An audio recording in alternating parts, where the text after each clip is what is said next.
ഈ വർഷം മലയാളത്തിൽ ഇറങ്ങിയ കോമഡി മൂവിയായ ഒരു ജാതി ജാതകം അഭിനയിച്ചിരിക്കുന്നത് വിനീത് ശ്രീനിവാസൻ, നിഖില വിമൽ, കയാദ് ലോഹറൊക്കെയാണ്. അരവിന്ദന്റെ അതിഥികൾ എന്ന് പറയുന്ന സിനിമയുടെ ഡയറക്ടറായ എം മോഹനാണ് ഇത് ഡയറക്ട് ചെയ്തിരിക്കുന്നത്. അപ്പൊ അതുകൊണ്ട് തന്നെ എനിക്ക് നല്ല പ്രതീക്ഷ ഉണ്ടായിരുന്നു. ഒരുപാട് നല്ല റിവ്യൂകൾ ഞാൻ കേട്ടിരുന്നു. പക്ഷെ ഈ സിനിമ എനിക്ക് ഒട്ടും വർക്കായില്ല. അതെന്തുകൊണ്ടാണെന്ന് വെച്ച് കഴിഞ്ഞാൽ ഇതിൽ ചള്ളിയായിട്ട് എനിക്ക് തോന്നിയത് കൊണ്ടായിരിക്കാം എനിക്ക് അത്രയ്ക്ക് വർക്കായില്ല. പക്ഷെ ഈ സിനിമയെ വളരെ ഇഷ്ടപ്പെട്ട ഒരുപാട് പേരുണ്ട്. പലരുടെ സിറ്റുവേഷൻ ആണ് ഈ സിനിമയിൽ കാണിച്ചിരിക്കുന്നത്.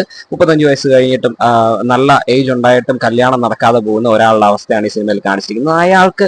അയാളുടേതായിട്ടുള്ള ചില സങ്കല്പങ്ങൾ, ഒരുപാട് സങ്കല്പങ്ങൾ ഇയാൾക്കുണ്ട്. പക്ഷെ ഇയാളുടെ കുറവുകൾ എന്താണെന്ന് ഇയാൾക്കറിയില്ല. അങ്ങനെ ഇയാളുടെ സങ്കല്പത്തിനനുസരിച്ചുള്ള ഒരു പെണ്ണിനെ തപ്പി നടക്കുന്ന നായകൻ, അതിനെ തുടർന്നുണ്ടാകുന്ന സംഭവങ്ങളൊക്കെ ബേസ് ചെയ്ത് പോകുന്ന ഒരു കോമഡി പടം. പക്ഷെ എനിക്ക് അത്രയ്ക്ക് വർക്കായില്ല. അരവിന്ദന്റെ അതിഥികൾ എനിക്ക് വളരെ ഇഷ്ടമുള്ള സിനിമയാണ്. പക്ഷെ ഈ സിനിമ എനിക്ക് അത്രയ്ക്ക് അങ്ങോട്ട് വർക്കായില്ല. ഇങ്ങനെ കോമഡി സിനിമകളൊക്കെ കാണാൻ താല്പര്യമുള്ളവർക്ക് കണ്ടിരിക്കാവുന്ന ഒരു സിനിമയായിട്ട് തോന്നി. ഇത് കണ്ടു നോക്കാം.